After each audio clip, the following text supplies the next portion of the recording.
In the wasteland, which we call the internet, you can wander for ages digging through good and bad manga. But why do that when you got a wasteland dwelling gremlin like me, huh? Let me be your guide, yallah, come over here, I'ma put you on some game. So the first manga is an isekai. I know, put your pitchforks down. I know isekai is one of the most milk genres of all time, but this one is different, I promise you that. It's called Karate Survivor in Another World, and it is one of the most realistic takes on this genre.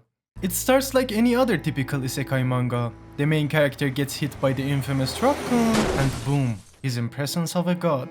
But he doesn't get any cheats or OP skills, he's just dropped into this new world with his own skills, which includes very minimal knowledge of wilderness survival obtained by watching the Discovery Channel, and his hobby, karate. So when he gets reincarnated with literally nothing in the middle of a forest, it turns out to be an extremely hard journey. From finding water to making shelter, every little detail matters for his survival. He makes a little fire, and that accomplishment means a lot, even to you as a reader. You feel his excitement because his struggles are real. And that real feeling is not only limited to the survival aspect. You get the same feeling with fights. In the same chapter, he fights some goblins and it feels like an actual fight. It's not no I summoned the sword from Jahannam and one-shot them. I mean sure, he still beats them up rather easily because it's a grown-ass man that practices martial arts versus 3 little green toddlers, but they still feel like a threat, and that is generally the vibe with this manga. Everything feels like a threat, from hobgoblins way stronger than him, to mobs of villagers wanting his loot. He legit could just be taking a walk in the ghetto, and the nameless assassin could just bring his demise. It perma keeps you on the edge, and it is an amazing dark fantasy with rays of hope sprinkled on top of it. And because of that, you legit appreciate the small acts of kindness and peace. Like, I loved the wholesome interactions in this manga. And we can all appreciate him not being a high schooler, right? He's just an unk solo journeying in an unknown world. At times it feels like watching an Outdoor Boys video. It captures the exploring aspect of an adventure so well I could go on for days praising this manga. It is my favorite isekai after all. And matter of fact, I might just do that, who gon' stop me? I will, why is this guy acting so cocky? We don't have all day, we need to go through all the mangas. So the next manga is by one of my favorite mangakas of all time, One, and it is insanely underrated at the moment. I only know of it because of these 2 comments, so thank you gentlemen for this amazing recommendation. This manga is called Bug Ego. It is a mystery comedy manga and it starts with 2 high school boys, Kokudo and Hitsujiya. These 2 are outcasts. One just a newly transferred student, the other is just a weird kid with no friends. So when Hitsujiya sees Kokudo almost shitting his pants, but enduring it because the bullies are hanging out in the toilet, he takes him out of the class and shows him a trick to avoid them, which is just using the staff bathroom. And that little gesture of kindness makes Kokudo open up to him. And to repay him, he starts showing Hitsujiya tricks of his own. But his tricks are a bit different. The trick that he shows him is with a vending machine. When he presses the buttons in a certain sequence, a bird poop appears behind them. When Hitsujiya sees that, he is rightfully disappointed and doesn't believe that these 2 events are related at all, so he just brushes it off as Kokudo being the weird kid. But the next day, curiosity gets the better of him, and he tries it himself. So when the bird poop appears in the exact same spot, he becomes a believer. So when he runs back to Kokudo, he starts showing him his tricks. And they start experimenting with some of these tricks, which includes a CD that gives you goosebumps when played in a certain way, to a cicada shell which never falls apart. And they even experiment on a trick that I would love to have in real life, which is a trick that makes stray cats friendly. So in short, it's just a wholesome story about 2 bros exploring these abnormal, fun, and completely harmless tricks that I'm sure have no consequences at all, right? So that was a fucking lie. And that's all the spoiling I'ma do, just know that it is an amazing mystery manga. It captures all the concepts you want from it and a lot more. It goes from creepy to goofy, from wholesome to mysterious. It has such an amazing balance of vibes and I'm loving this manga so far. Please go read it. It is by Ivan. It is amazing. What else do you need? Well, if you're still in need of some more wackiness, I got you with this next manga. It is called Rooster Fighter, and I know it might be off-putting to some of y'all because you see chickens and roosters in the cover, but please just give it a chance. I know it looks too wacky for some people's tastes. All I'm asking you is to just trust me this one time and let's get into it. In a world where demons are rampant, there exists a hero. And this is the story of how this hero saved humanity. 1 year ago. At first glance, our hero looks like your typical rooster doing typical rooster activities.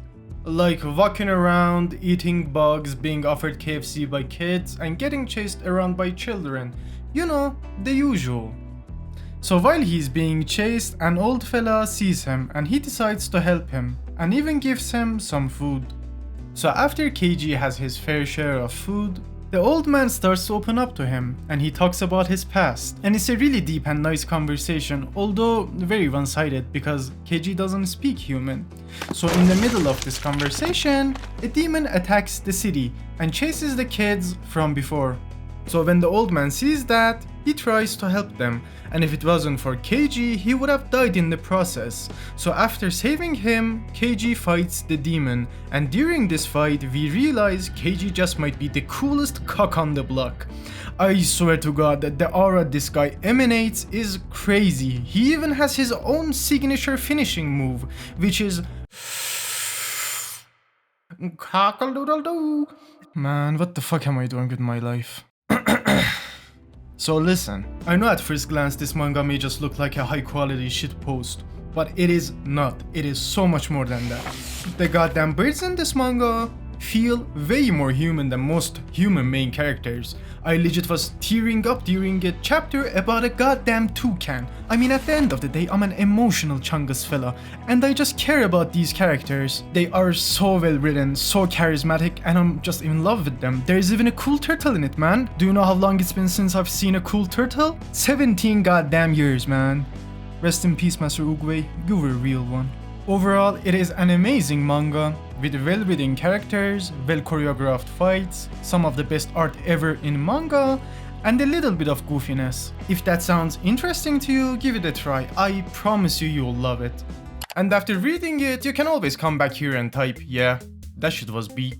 Moving on to the next manga on the list, which is the only one that has been completed, Soloist in a Cage. But before you read it, make sure to grab your tissues or whatever else you need for your emotional support because this manga is on the heavier side and it's accompanied by some of the best art and paneling you'll ever see. So, get ready.